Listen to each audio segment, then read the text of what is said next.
아마 우리가 사는 동시대 사람들 가운데 애플의 창업자인 스티브 잡스만큼 성공한 인생을 살았던 사람은 드물 것입니다. 그런데 그 유명한 스티브 잡스가 죽기 직전에 병상에서 남긴 말이 있는데 찾아보니까 생각보다 굉장히 평범한 말을 남겼더라고요. 그가 이런 말을 했습니다. 나는 세계적으로 성공했고 다른 사람의 눈에 성공의 전형이 되었다. 하지만 일을 빼놓고는 내 인생에 별로 즐거움이 없었다.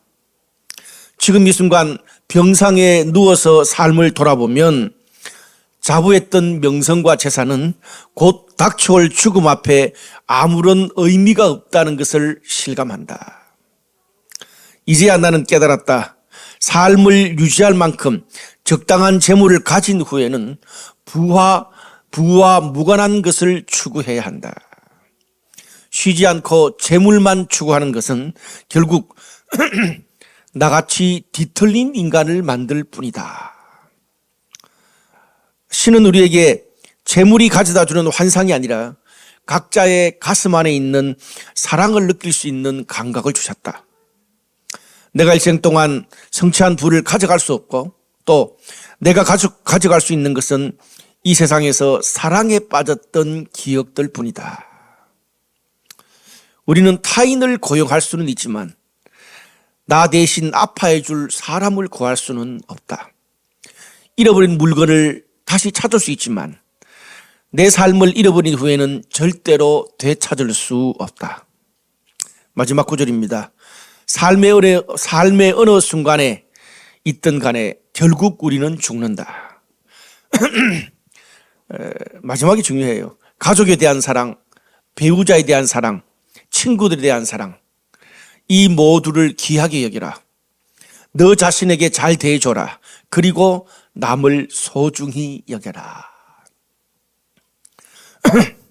사실 이 스티브 잡스의 말은 자기가 살았던 창의적인 인생보다 어쩌면 우리 주변에서 수없이 들었던 뻔한 말을 남기고 갔습니다. 어떤 면에서 지금 이런 말들은 대부분의 사람들에게 인생의 진리처럼 이미 알고 있는 말이기도 하고 또 스티브 잡스처럼 결국에는 나도 우리도 똑같은 고백을 하게 될 것을 우리는 잘 알고 있습니다. 그런데 우리도 그것을 다 알고 있으면서도 왜 지금 나한테 가장 소중한 것을 우리는 놓치면서 살고 있을까요? 이렇게 인생의 소중한 진리를 막다른 죽음 앞에서가 아니라 하루라도 빨리 받아들이고 산다면 우리의 인생은 더욱 의미 있고 보람 있고 행복한 인생이 될 텐데 말입니다. 사실 우리가 여기에 우리의 눈이 열리는 것이 내 삶의 선물이요 축복일 수 있습니다. 그런데 생각해보면 신앙적으로 우리가 믿는 예수 그리스도의 복음, 하나님의 무한한 사랑도 열려진 비밀인 것 같습니다. 우리 주변을 보면 하나님의 존재에 대해서 예수가 십자가를 졌다는 것에 대해서 믿지 않는 사람들도 대부분 알고 있습니다. 문제는 그것이 객관적인 사실이 아니라 내 인생의 진리로 믿음의 고백으로 전해져야 되는 것, 받아들이는 것이 중요합니다. 특별히 우리 블라이트 강남교회는 이번 주를 오늘 예배를 성탄주일 예배로 드립니다. 예수님이 이 땅에 오신 성탄절을 축하하면서 드리는 예배예요. 그리고 성탄절에는 각자 여러분의 가정에서 가족들과 또 소중한 사람들 그리고 또 외롭고 소외된 사람들과 성탄절을 잘 보내시기를 바랍니다. 저는 오늘 성탄주일을 맞이해서 이 땅에 오신 아기 예수의 소식이 왜 우리 믿는 사람들에게 또 믿지 않는 사람들에게 유일한 진리이면서 그것이 얼마나 하나님의 무한한 사랑인지를 함께 살펴보고 싶습니다. 한 두 가지 정도 말씀을 나눌게요. 한번 따라할까요? 가장 소중한 예수의 이름을 놓치고 살지 말자. 예. 우리가 가장 소중한 예수 이름을 놓치고 살지 말아야 됩니다.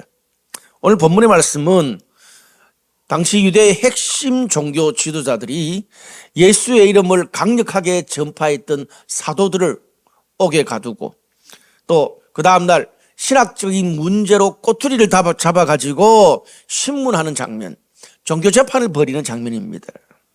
근데 어떻게 보면 이렇게 사회에서 볼 때는 별 죄가 없는데 당시 종교 지도자들이 왜 그렇게 이 사도들을 옥에 가두고 소란을 피웠을까요? 거기에는 이유가 있습니다. 오늘 본문 앞에 사도행전 3장에 보면 예루살렘 성전 앞에서, 제가 지난번에 설교를 했죠. 예루살렘 성전 앞에서 늘 동냥을 했던, 태어날 때부터 걷지 못하는 안전병이를 모든 사람들이 보는 앞에서 베드로가 예수 이름으로 이렇게 세웠습니다. 나음을 받은 사람도 주변 사람도 너무나 놀랐고, 그 후에 그것을 근거로 베드로가 예수의 이름을 전하자 짧은 시간에 수천 명의 사람들이 예수를 믿었다고 성경이 말합니다. 굉장히 강력한 메시지가 됐어요. 오늘 그 사건이 당시 유대 종교 지도자들에게는 굉장히 충격적인 그런 사건이 됐습니다. 이러지도 못하고 저러지도 못하는 딜레마에 빠지는 문제가 됐다는 말이에요. 본문의 16절에서 18절까지 말씀을 보니까 이런 말씀이 있습니다. 그들로 말미암아 유명한 표적 나타난 것이 예루살렘에 사는 모든 사람에게 알려졌으니 우리도 부인할 수 없는지라. 이것이 민간에 더 퍼지지 못하게 이후에는 이 이름으로 아무에게도 말하지 말게 하자 하고 그들을 불러 경고하여 예수의 이름으로 말하지도 말고 가르치지도 말라 하니, 이런 말씀이 나와요. 무슨 말입니까? 종교 지도자들, 그러니까 자기들이 죽인 예수가 죽였으니까, 십자가에 죽었으니까 이 땅에 없잖아요. 근데 이 땅에 없는 그 예수 이름을 믿기만 해도, 또 그 이름으로 기도만 해도 안전병이가 일어나고 짧은 시간에 수천 명의 사람들이 예수를 믿고 변화되는 것들을 그들이 두 눈으로 직접 지금 보고 있는 겁니다. 그러니까 그 종교 지도자들도 뭐라 그래요? 그것을 부인할 수는 없다는 거예요. 근데 문제는 부인은 못하는데 만약 그 사실을 인정하게 된다면 그 안전병이를 고친 누구 이름으로? 예수 이름으로 고쳤기 때문에 사도들이 전파했던 그 복음, 예수님이 부활하셨고 하나님의 아들이라는 것을 그들도 인정할 수밖에 없는 겁니다. 근데 종교 지도자들이 예수를 어떤 명목으로 죽였습니까? 예수가 자기가 하나님의 아들이라 그런다, 신성모독죄라고 죽였어. 근데 지금 이 모든 사실을 믿게 된다면 신성모독죄로 자신들이 죽였던 그 예수를 하나님 아들로 인정하는 꼴밖에 안 되거든요. 그러면 정말 솔직하고 담백하게 하나님 앞에서, 그리고 이 성도들 앞에서 우리가 그때 영의 눈이 가리워서 예수를 죽였다고 자신의 죄를 고백하고 그냥 성도들처럼, 다른 사람들처럼 그렇게 예수를 믿음으로 고백하고 믿으면 되는데 그 종교 지도자들에게는 그게 쉽지 않았습니다. 오늘 성경에 보니까 어떻게 말해요? 사도들이, 종교 지도자들이, 저 복음을 전하는 사도들이 요즘으로 말하면 신학을 공부한 사람도 아니고 그냥 자신들이 죽였던 그 예수를 3년 동안 따라다녔던 것 뿐이에요. 근데 그들이 전한 복음을, 그런 현상은 부인 못 하겠는데 그 예수의 이름을 믿으라 그러니까 도무지 받아들일 수가 없는 겁니다. 또 하나는요, 그 예수에 대한 소문이 퍼지고 이제 점점 더 많은 사람을 믿게 되면 어떻게 됩니까?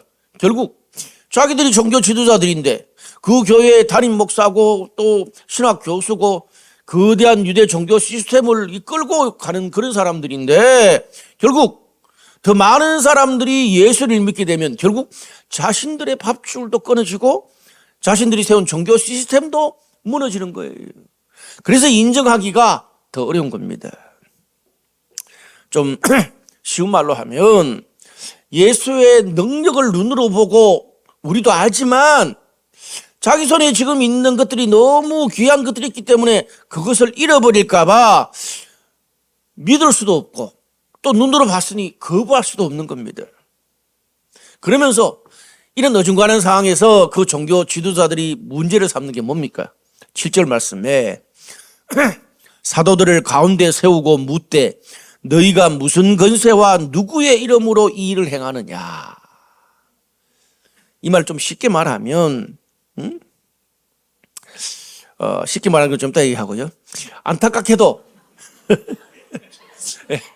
안타깝게도 그들의 질문에는 안전뱅이를 일으키고 수많은 사람들을 믿고 변화시킨 그 예수가 진짜 하나님 맞냐? 그 진짜 예수가 하나님 맞냐? 그리고 이렇게 수많은 짧은 시간에 수천 명의 사람들이 예수를 믿는 걸 보니까 맞을 수도 있겠는데 만약에 맞다면 나는 그 예수 앞에 어떻게 해야 되냐? 그거를 질문하는 게 제일 중요한 질문이잖아요. 무슨 말입니까? 그들의 질문에는 예수의 이름에 대해서 진정한 하나님에 대해서 관심이 없습니다. 단지 뭘 묻고 있습니까? 제가 좀 쉽게 말하면 이제 나오는 거예요. 단지 그들이 묻고 있는 게 뭡니까? 하나님에 대해서 예수님의 이름에 대해서 관심 있는 게 아니고 종교 지도자들이라 되는 사람들이 너희가 이 일을 행할 자격이 있냐? 너희가 목사야, 신학교 교수야, 서기관이야, 바리새인이야, 아니 평신도 지도자야. 도대체 뭔 자격으로 일을 하냐? 그걸 묻는 겁니다. 신학을 했어? 어느 교파에 속해 있어? 언제 목회자로 임명받았어? 쉽게 말해서 이 사역과 교회에서 일할 수 있는 면허증이 있냐 이 말이에요. 그걸 묻고 있습니다. 마음속으로는 여러 가지 막 고민이 많으면서도 물론 이 종교 지도자들이 문제를 삼는 게 그들한테는 목회자들한테는 중요할 수 있습니다. 그런데 성도들한테는 하나님을 만나는 게 그게 본질이냐고요? 본질이 아닙니다. 본질이 아니에요. 근데 오늘 이 본문에 나오는 종교 지도자뿐 아니라 우리 주변에도 보면은 하나님 예수님에 대해서 머리로는 다 알면서도 믿지 못하고 또 반대로 거부하지도 못하고 어중간한 그런 양다리 걸치고 있는 그런 사람들이 꽤나 많습니다. 신약 성경의 복음서에 보면 예수님을 찾아온 젊은 부자 청년 같습니다. 여러분 이 부자 청년이 예수님께 찾아올 때 보면 굉장히 막 영적인 문제에도 관심이 많고 또 잘 알고 있고 공부도 좀 많이 한 것 같아. 신에 대해서도 관심이 많습니다. 근데 예수님이 이야기를 다 하고 나니까 어떻게 해요? 그 예수님이 말씀하시는 진리를 내가 머리로는 알겠는데 그것을 내 인생과 사는 삶의 진리로 받아들이고 나의 생활 방식 가운데 나의 시간, 돈, 에너지를 거기에 투자해서 넣고 살기에는 부담스러운 거예요. 그렇잖아요. 여러분 우리가 내가 예수를 그냥 머리로 관심 있는 것과 그분을 나의 삶에 받아들여서 이렇게 여러분 멀리 있으면서 이렇게 매주마다 예배를 드리러 참석하고 셀 모임을 하고 큐티를 하고 헌금을 하고 봉사를 하고 이렇게 산다는 건 완전 다른 문제란 말이에요. 왜 그럴까요? 당장 내 손에 붙잡고 있는 것들을 포기하기가 너무 어렵거든요.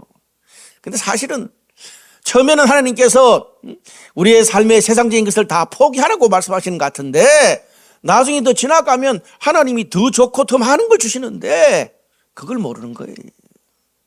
근데 그것이 어떤 사람은 자신의 안정적인 삶이 될 수 있고 내가 하나님께 좀 더 한 발짝 더 다가가면 나의 안정적인 삶을 하나님이 뺏어가는 거 아닐까? 또 어떤 사람은 내가 지금까지 안 믿었는데 내가 어느 날 내가 좀 마음이 감동된다고 또 저 사람이 말한다고 마음은 설득되지만 당장 이렇게 발걸음을 돌이켜서 믿는다는 게 너무 자존심 상한 거예요. 또 어떤 사람은 내가 하나님께 한 발짝 더 가면 제가 이랬어요. 과거에 내가 평생 쌓아놓은 내 삶의 인생의 안정적인 시스템이 단번에 무너질 것 같은 불안감이 생길 수 있습니다. 그러다 보니까 늘 이거 하고 저거 마치고 저거 다 사고 나면 그때 믿겠다, 헌신하겠다 그렇게 말합니다. 여러분 어떠세요? 여러분 신앙에는 내일이 없습니다. 그래서 우리가 성경에 보면 곧, 즉시, 때 이런 말이 굉장히 많이 나옵니다. 신앙은 현재입니다. 또 한 가지는요, 중요한 이야기인데, 이 종교 지도자들이 굉장히 종교 지도자들이니까 영적인 문제를 깊이 고민하고 질문하는 것 같은데 결국에는 뭡니까? 그 문제에 깊이 들어가 보니까 사실은 이 안전병이를 누가 고쳤냐? 예수냐? 하나님이냐? 사실은 거기에 대한 관심이 없고 결국에는 그들의 고민이 뭐예요? 답답한 교회의 여러 시스템 문제, 또 뭐 교회 안에서 목회자와 사람들 간의 여러 가지 갈등과 문제들이 그들의 고민의 신앙의 핵심적인 문제가 되고 말았다는 거예요. 종교 지도자들이. 그래서 내가 그것 때문에 교회의 여러 가지 답답한 시스템 때문에 거기 있는 뭐 지도자들 때문에 사회의 여러 가지 복잡한 그런 사람들 때문에 갈등 때문에 내 신앙이 약해졌고 내가 하나씩 둘씩 모든 모임을 끊게 되고 결국 예배만 드리다가 이제는 온라인으로만 예배를 드리게 되고 그렇게 가난한 성도가 됐어요. 그런 사람들이 우리 주변에 너무 많아요 요즘. 저는 이 자리에서 교회에 문제가 없다고 지도자들에게 성도들에게 교회 시스템에 문제가 없다고 말하는 것이 아닙니다. 또 그것이 결코 작은 문제라고 말하고 싶지도 않습니다. 그런데 오늘 우리가 본문에서 우리가 알아야 될 것은 너무나 중요한 문제는 그것이 하나님께 우리가 나아가는데 본질은 아니라는 겁니다. 참 중요한 문제긴 하고 우리한테 힘든 문제긴 하지만 그것이 우리 성도들이 하나님을 믿고 신앙생활을 더 깊이 주님께 나아가는데 본질이 아닌 거예요. 비본질입니다. 이게 중요해요. 여러분 우리가 나중에 이 땅에서 삶을 마감하고 하나님의 심판대 앞에 섰을 때 주님께서 우리들한테 너 그동안에 이 땅을 살면서 네 주변에 수많은 사람들이 예수 믿고 변화되고 헌신하고 나눠주는 그런 수많은 환경을 너한테도 줬는데 너 그때 안 받아들이고 너 그때 함께 참여하지 않고 너 그때 누리지 않고 뭐 했니? 라고 우리가 하나님 앞에 질문을 받는다면 그럴 때도 오늘 본문의 종교 지도자들처럼 제가 갔던 이 교회 이 시스템이 문제고 저 교회 저 시스템이 문제고 이 사역자가 문제고 저 성도들이 문제고 저 셀이 문제고 그래서 내가 돌다 이 땅에서 내가 정착하고 헌신할 공동체가 없었습니다. 그렇게 말할 것입니까? 제가 왜 이렇게 리얼하게 안 좋아하세요? 제가 그런 사람이었거든요. 자, 그것까지도 그럴 수 있다 칩시다. 그렇다면 오늘 본문에 와서, 오늘 이 본문의 이 상황에서 그 시절에 교회가 얼마나 문제가 많았습니까? 그 문제의 주범들이 지금 이 종교 지도자들이잖아요. 지금 그 종교 지도자들 밑에서 신앙생활을 하는 성도들이 어떻게 오늘 본문에 보니까 수천 명이 예수 이름의 능력을 믿고 경험했다 그러잖아요. 성도들 수천 명이. 그러면 그 성도들은 교회에 대해서 지도자에 대해서 여러 시스템에 대해서 불만이 없었겠어요? 저는 더 많다고 생각합니다.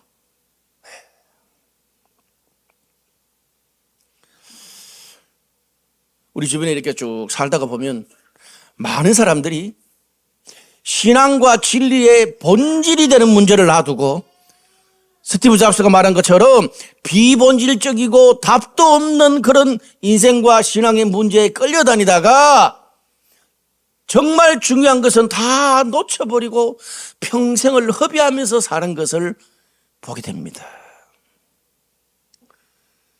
주님께서 우리들한테 하나님을 만날 만할 때 영적으로 변화될 수 있는 때를 수없이 주셨는데 그 좋은 기회들 다 놓치고 이것 때문에 안 되고 저것 때문에 싫고 다 놓치고 언젠가 인생의 말년이 돼서 왜 주님이 나한테는 영적인 기회를 주시지 않았냐고 이야기를 합니다. 나를 인정하고 아끼는 사람들을 다 한 사람 두 사람씩 떠나버린 뒤에 나중에 가로늦게 진정한 공동체를 찾아다니고요. 섬기고 나눌 수 있는, 내가 섬기고 나눌 수 있는 시간, 돈, 건강, 대상들이 다 사라진 뒤에 가라눕게 헌신할 거리를 찾습니다. 슬프죠? 오늘 이 본문의 지도자들, 이 종교 지도자들을 보면 그들은 당시 주님을 영접했고 믿었던 수천 명의 성도들하고 달라요. 레벨이 달라요. 그들은 신학 공부도 한 사람들이고 또 성도들한테 목회를 경험하고 그들한테 또 신학 교수로 신학을 가르쳤던 사람들이야. 그뿐 아니라 그들의 지위, 그들의 시간, 돈, 모든 여건들이 하나님을 더 잘 믿고 더 깊이 믿을 수 있는 모든 여건을 하나님이 그들한테 종교 지도자들에게 다 주셨어요. 근데 오히려 그게 더 장애물이 되어서 하나님께 더 가까이 가지 못합니다. 주님을 예수님으로 보여줬는데 믿지 못합니다. 인거치죠? 우리가 흔히 그러잖아요. 내 눈으로 하나님 봤으면 좋겠다. 하나님을 보여준 거예요, 예수님으로. 그런데 오히려 그들의 지식과 경험이 그 주님께 나가는 장애물이 됐습니다. 이럴 바라면 그냥 지식도 그들의 커리어도 그들의 명예와 돈도 없는 게 나을 뻔했습니다. 슬프죠. 사랑하는 여러분, 우리가 모든 것을 다 얻었어도 우리 인생과 신앙에 예수님을 놓친다면 인생의 모든 것을 잃어버린 것과 같습니다. 나의 시간, 나의 관계, 나의 미래, 나의 비즈니스, 나의 가족, 거기에 예수님이 없다면 모든 것을 잃어버린 것과 같습니다. 제가 처음 서두에 스티브 잡스가 인생의 마지막에 후회의 글을 썼다고 말씀드렸는데, 우리는 인생의 마지막에 가장 소중한 예수님을 놓쳤다는 말이 아니라 반대로 내가 다른 것들은 다 좀 없는 것 같지만 가장 소중한 예수님만을 붙잡고 사니까 마태복음의 말씀처럼 거기에 다른 모든 것들도 더하셨다는 그런 고백하게 되기를 주님의 이름으로 축원합니다. 두 번째로 한 번 더 따라합시다. 내가 버린 예수님이 내 인생과 영혼을 다시 살리신다. 우리가 버렸던 예수님이 나의 인생, 우리의 가정을 다시 살리십니다.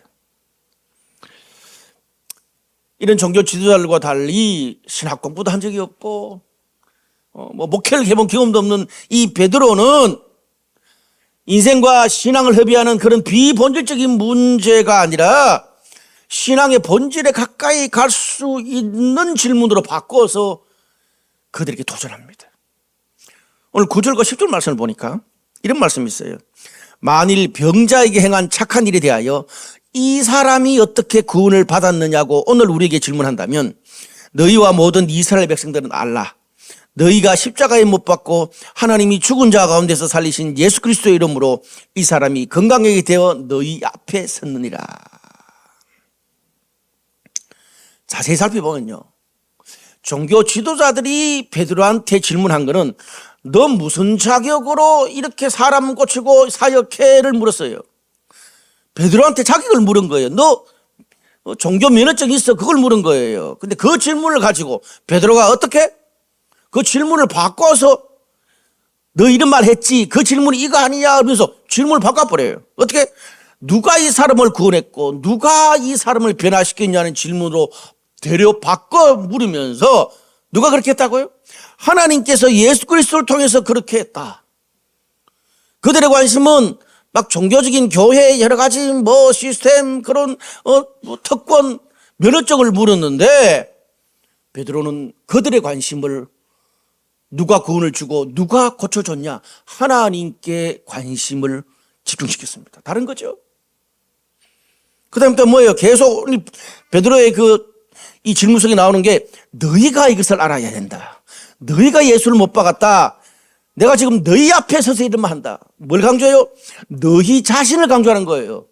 네가 중요하다는 거예요. 너 자신이 거창한 교회 시스템을 이야기하고 사역자들이 문제다, 이 사람들이 문제다, 이런 거창한 이야기 말고 너는 어떻게 생각하냐는 거예요.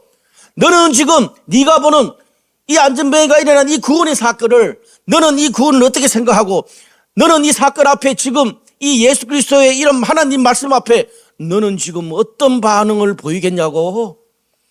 나한테 상처 준 저 사람 말고 너는 어떻게 하겠냐고. Believe or not? 이걸 묻는 거예요. 그러면서 뭐라 그럽니까? 너희 종교 지도자들이 너희가 예수를 십자가에 못 박았지만 하나님께서 그 부활하신 예수를 다시 살리셔서 그 부활하신 예수님이 이 사람을 건강하게 치유했다는 거예요. 그러면서 십자가 얘기를 계속해요. 당시의 십자가는 가장 죄인들이 처형받는 장소입니다. 근데 가장 죄인들이 처형받는 그 장소에 예수님께서 달리셔서 인류의 모든 죄를 용서하시는 가장 큰 구원과 소망의 빛을 이 땅에 주신 거예요. 이 굉장히 아이러니 아닙니까? 우리는 별 생각 없이 십자가를 목에 걸고 다닙니다.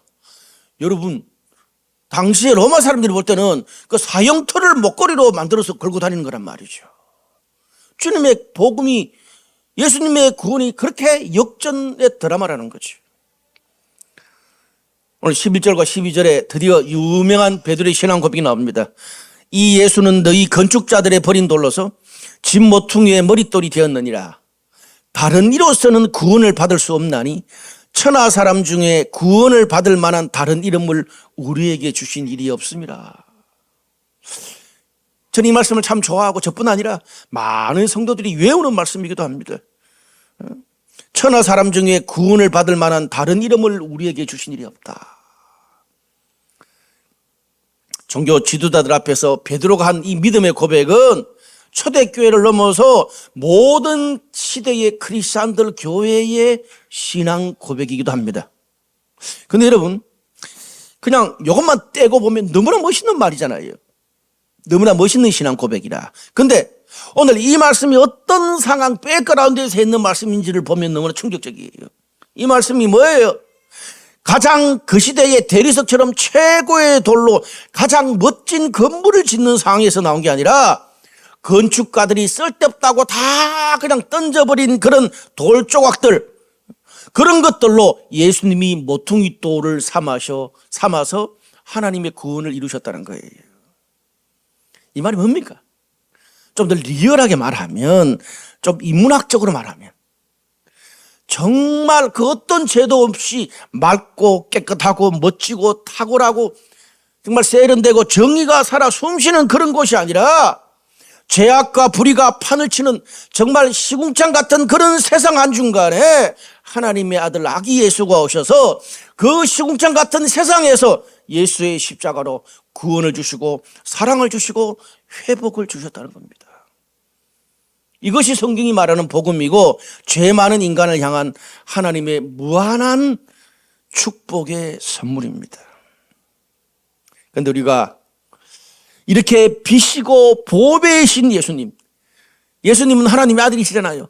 비시고 보배시고 우리를 구원해 주신 그런 예수님인데 그 보배이신 예수님을 보지 못하고 예수를 둘러싸고 있는, 세상 한중간에 예수님이 있으니까 예수를 둘러싸고 있는 죄 많은 세상과 인간들의 모습만 잔뜩 봐서는 안 된다는 말이에요.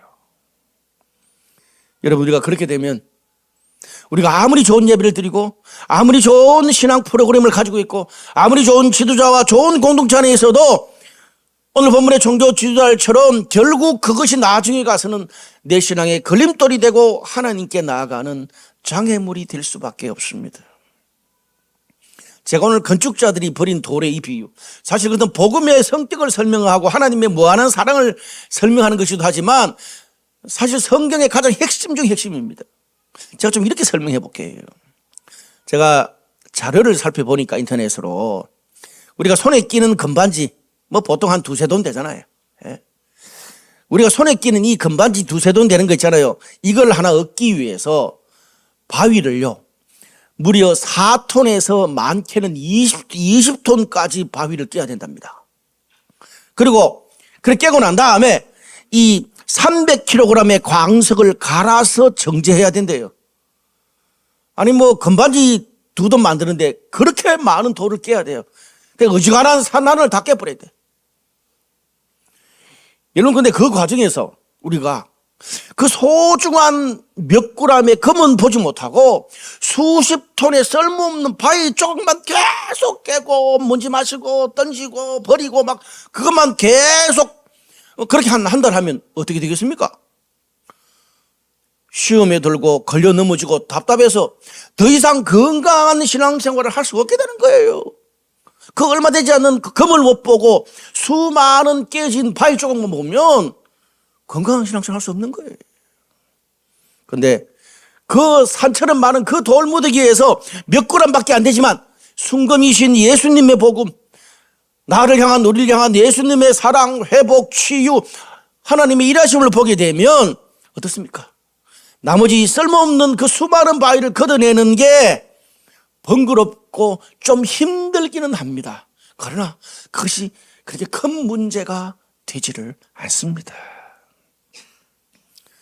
여러분, 우리가 신앙생활을 하다 보면 좋은 영적 지도자와 좋은 교회 공동체는 참 중요한 것 같아요.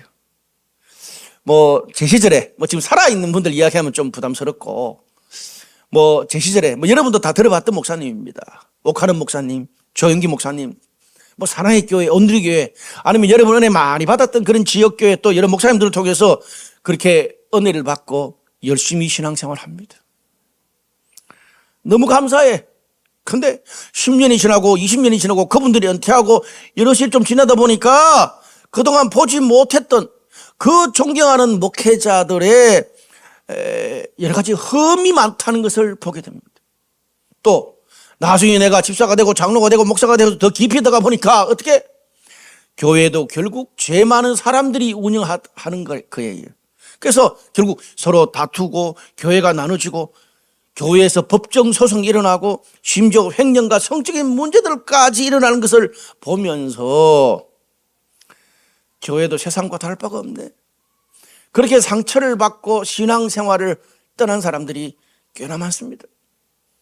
저는 저희 블라이트에도 그렇게 상처받아서 온 꽤 많은 그런 성도들을 본 적이 있습니다. 안타깝죠. 교회가 이 땅에서 거룩함을 상실하면 맛을 잃은 소금이 됩니다. 거룩해져야 됩니다. 그런데 우리가 오늘 모퉁이 돌이신 예수님 이 이야기를 들으면서 그런 중에도 우리가 놓치지 말아야 될 사실 하나가 있습니다. 무슨 말입니까? 그렇게 흠이 많은 사람, 부족한 공동체, 답답한 시스템을 통해서 거룩하신 하나님이 여전히 구원을 베푸시고 사람을 변화시키고 당신의 역사를 이루고 계신다는 겁니다. 그래서 우리가 옥하는 목사님이나 조영기 목사님 그분들 자체가 아니라 그분들이 전하셨던 그 예수의 이름과 능력, 그게 중요한 거예요. 그게 본질인 거예요. 사람이 아니에요. 그들이 전했던 예수의 이름이 치유를 일으키고 변화를 일으키고 역사를 준 거예요. 이것을 놓치면 안 돼요. 사람이나 눈에 보이는 건물이나 그런 여러 가지 시스템이 아니라 그 안에 역사하시는 하나님을 봐야 됩니다.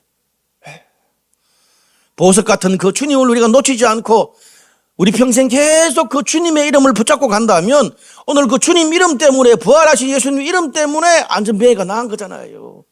베드로가 그러잖아요. 나를 주목하지 마라 그랬거든요. 사도행전 3장에. 여러분, 우리가 사람을 주목해야 될 게 아닙니다. 우리가 그 예수님의 이름을 끝까지 붙잡고 가면 사람들이 버리고 포기한 돌무더기 속에서도 다시 꽃이 피고 구원과 사랑의 강물이 계속 나의 삶에도 나의 가정에도 공동체에도 흘러가게 될 줄로 믿습니다. 지금 대한민국은 대통령 탄핵 이후에 굉장히 힘든 시간을 보내고 있습니다. 구체적인 이야기는 제가 안 할 거예요. 탄핵을 하고 나면 모든 게 잘 될 줄 알았는데 뉴스를 들어보니까 더 복잡한 것 같아요. 얼마 전에 제가 지난주인가요?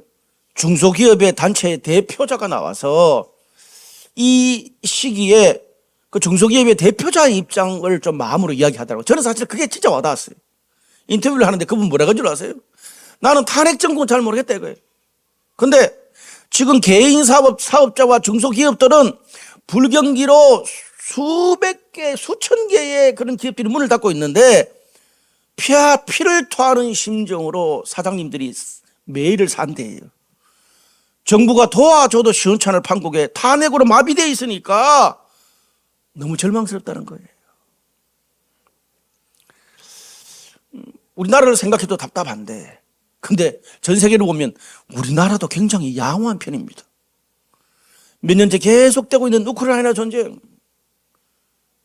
그리고 이스라엘과 하마스 또 시리아의 전쟁, 이번 주도 계속 폭탄을 투하하고 난리잖아요.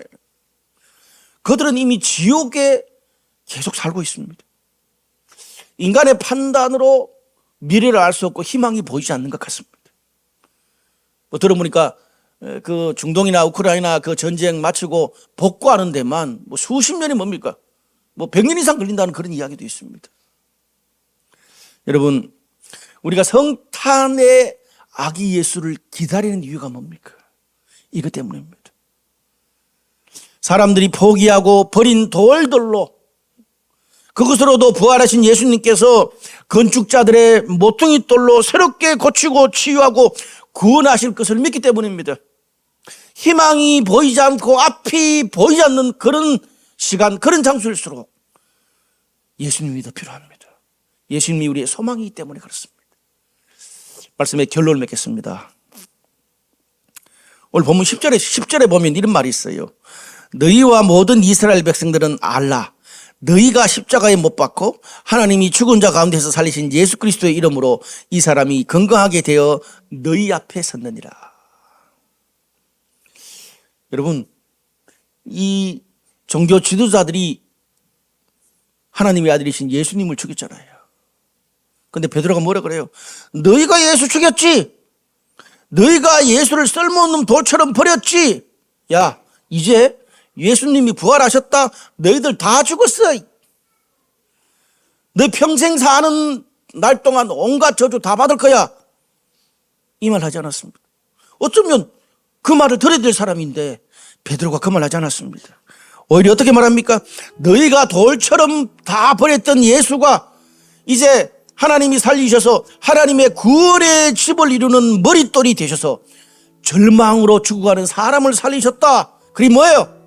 따라합시다. 그러니 너희도 회개하고 주님을 믿으라. 주님께 돌아오는 거예요. 예수를 죽인 원수들에게까지 하나님의 무한한 사랑의 소식, 축복의 소식을 베드로가 전한 거예요. 여러분, 이것이 성탄에 주님께서 우리에게 주신 선물입니다. 베드로가 어떻게 이런 말을 할 수 있었을까요? 베드로가 자기도 과거에 종교 지도자처럼 예수님을 3번 부인해봤잖아. 그것도 어린 소녀 앞에서 쪽팔리게 그냥 나락에까지 떨어져 봤잖아. 신앙을 잃고. 근데 부활하신 예수님이 그 베드로에게 찾아오셔서 다 용서하시고 신앙도 사랑도 신앙적인 사역의 권위도 다 회복시켜 주셨거든요. 자기가 사랑받아 봤기 때문에, 자기가 회복돼 봤기 때문에 다시 주님의 사랑으로 다른 사람도 원수도 사랑하고 용서할 수 있게 된 것입니다. 어쩌면 오늘 우리 중에도 여러 가지 이유로 과거에 예수를 버려봤던 사람도 있을 것이고 예수를 떠나보고 예수를 거부해봤던 그런 사람도 있을 것입니다. 아니면 어쩌면 지금 내가 예수님에 대한 신뢰가 사라져서 예수를 버리고 있는 중에 있는 분도 있을 거예요. 내가 지금 예수를 떠나고 있는 중에 있는 사람도 있고 예수를 멀찍이 5년째 10년째 계속 멀찍이 따라가는 사람도 있을 수 있습니다. 내가 예수를 믿고 지금까지 따라오면서 과거의 베드로처럼 상처와 실망, 실패를 경험했을 수도 있고요. 예수를 믿어서 밥이 나오고 떡이 나오는 것도 아니고 아무런 유익이 없는 것처럼 고민만 많이 생긴 사람도 과거에, 아니 어쩌면 지금 있을 수 있습니다. 그런데 오늘 그 경험자인 베드로가 했던 말을 기억할 필요가 있습니다. 베드로가 뭐라 그래요? 내가 버렸던, 너희가 버렸던 그 예수만이 지금 너희의 무너진 영혼과 삶, 가정을 다시 회복하고 살리고 구원할 수 있다는 거 너희도 알지 않냐 이 말이에요. 여러분, 제가 서론에 스티브 잡스 이야기로 시작했습니다. 이런 사람이요, 내가 인정하든 인정 안 하든 간에 결국 인간은 하나님을 떠나서 아무것도 할 수 없다는 것을 우리 모두 다 압니다. 근데 진짜 세게 암이나 그런 거 세게 아프면 다 고백하더라고요. 스티브 잡스처럼 모든 것이 다 지나가고 흘러가고 떠나보내고 난 다음에 그때 뒤늦게 후회하지 말고 지금 하나님을 다시 붙잡는, 말씀을 들을 때 다시 하나님을 붙잡는, 이 성탄절에 다시 하나님을 붙잡는 저와 여러분 되시기를 바랍니다.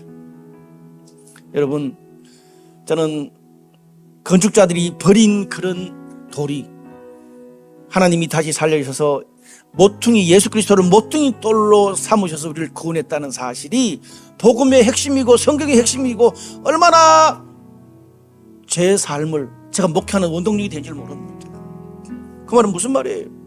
사랑하는 여러분, 지금 내가 처한 삶이 너무 불행하고 불안하고 절망스럽고 희망도 보이지 않는 것 같고 의미도 보람도 없는 것 같고 사람들에게 버려진 돌처럼 느껴질 때가 있습니까? 나는 우리 가정에서조차도, 우리 직장에서조차도, 우리 공동체에서조차도, 나 자신에게조차도 나는 버려진 돌이구나라는 생각이 들 때가 있습니까? 바로 그때가 모퉁이 돌이신 예수님이 나를, 그리고 여러분을 가장 강력하게 붙잡는 그런 시간이 될 것입니다. 오늘 그 예수님을 붙잡고 정말 우리 삶의 진정한 메리 크리스마스를 올려드리고 함께 축복할 수 있는 그런 여러분의 샬롬의 성탄절 되시기를 주님의 이름으로 축원합니다.